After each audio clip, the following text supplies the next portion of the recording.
Troubles began as early as 2013 when China expanded its Belt and Road Initiative. Massive construction projects in Pakistan, Sri Lanka, Bangladesh, and the Maldives caused unease in Delhi, if you ask me. Is our relationship normal today? My answer to you is no. China is clearly becoming a much stronger military power.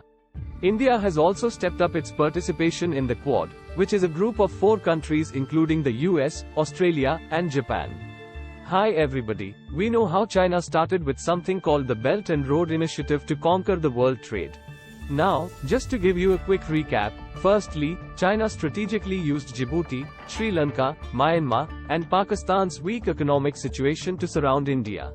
Secondly, China spent billions of dollars into building oil refineries, high-speed cables, railway lines, and even gas pipelines to build an alternate trade route around India. Lastly, China is building an extremely strategic railway line from London to China and another railway line from China to Iran, passing through Kyrgyzstan, Uzbekistan, Turkmenistan, finally ending at Tehran in Iran. This is how China is literally building its own trade route to become an economic superpower. And in this process, China intends to surround its rivals like India and eventually gain military and economic advantage over the United States. Now, when China is doing so many things, India is obviously not a saint to keep quiet and let China become stronger, right? So, the question over here is, what exactly is India doing to tackle the security implications of the Belt and Road Initiative? And what is India's strategy to face China in case of a military conflict? The answer to this lies in a very, very important quote by a historian named Alfred Thier. In his theory of sea dominance, Alfred Thier said that whoever conquers the Indian Ocean will dominate the whole of Asia. So let's try to understand why the Indian Ocean is so important in geopolitics. Well, if you look at the world map, you will see that the Indian Ocean region consists of 28 countries spanning across 3 continents and covers 17.5% of the global land area. These countries include 21 members of an association called the Indian Ocean Rim Association. This includes major nations like Australia, Bangladesh, India, Indonesia, Iran, Kenya, Malaysia, Oman, Singapore, South Africa, Sri Lanka, Thailand, UAE, and Yemen. Secondly, it is one of the most strategic regions in the world, which falls at the crossroads of the global trade itself. The Indian Ocean connects the international economies in the North Atlantic to the Asia-Pacific region. And secondly, the major sea routes that connect the Middle East, Africa, and East Asia with both Europe and America also lie in the Indian Ocean itself. And what is absolutely mind-boggling about the Indian Ocean is that 80% of the entire world's maritime oil trade flows through just 3 narrow passages of the Indian Ocean. These passages are at the Strait of Hormuz, Strait of Malacca, and the Strait of Bab el-Mandeb. These points are what we call as choke points. As in, if you choke these points, the major part of the world trade itself will come to a standstill. If this is very, very clear to you, let's understand these choke points better. The Strait of Hormuz is a strait between the Persian Gulf and the Gulf of Oman. The Strait of Malacca, as you know, is this place between the Malay Peninsula and the Indian Ocean island of Sumatra. The Bab el-Mandeb is a strait between Yemen on the Arabian Peninsula, Djibouti, and Eritrea in the Horn of Africa. This strait connects the Red Sea to the Gulf of Eden. And apart from these 3 choke points, we have 4 more, which are the Mozambique Channel, the Suez Canal, the Sunda Strait, and the Lombok Strait. To establish dominance over the Strait of Hormuz, China has the Gwadar port in Pakistan on a 40-year lease. And it also has its infrastructure and railway lines to Iran. To establish dominance over the Strait of Bab el-Mandeb and the Suez Canal, China has strategically entered Djibouti to build its naval base.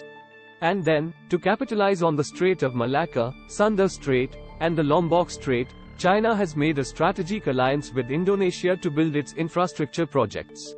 And if you go through the details of the Chinese relations very, very closely, you will see that China has already established very close relations with the Mozambican government and has established control over a port called the Salam port in Tanzania.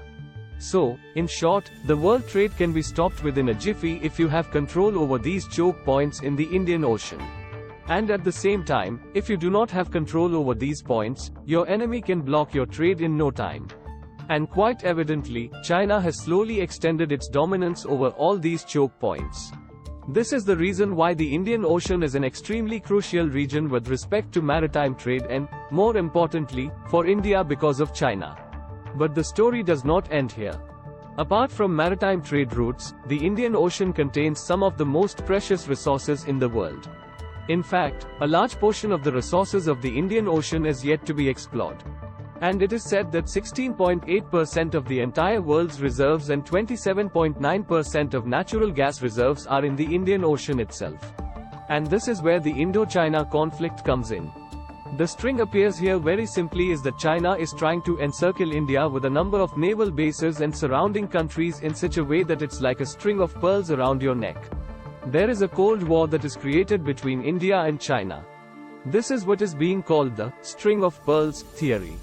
Now, the burning question over here is, what exactly is India doing to tackle it?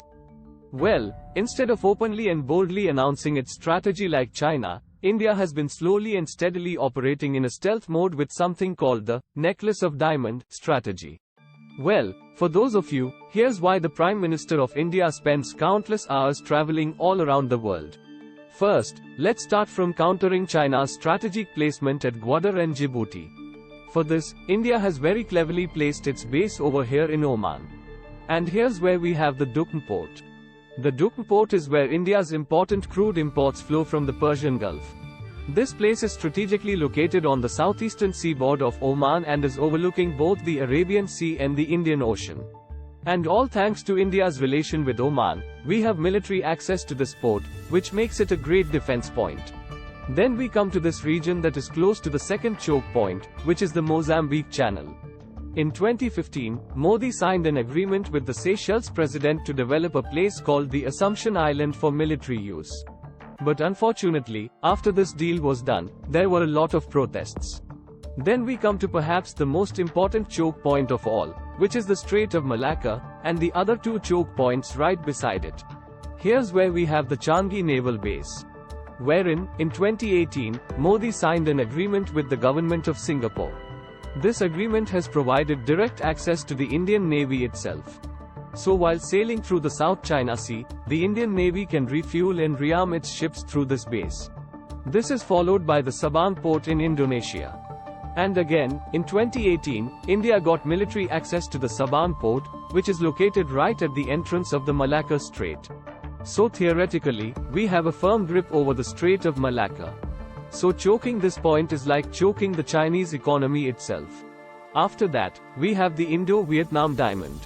And long story short, we have historically had a great relationship with Vietnam. We supply some of the most important defense equipment to Vietnam, and we have signed a comprehensive strategic partnership with Vietnam in 2016 itself. Then we have our important diamond in Japan. On September 9, 2020, India and Japan signed something called the Acquisition and Cross-Servicing Agreement that would allow militaries of both these countries to exchange supplies and services on a reciprocal basis. And the best part about this point is that if you look at the map, you will see that it gives us a very, very close placement to the mainland of China itself.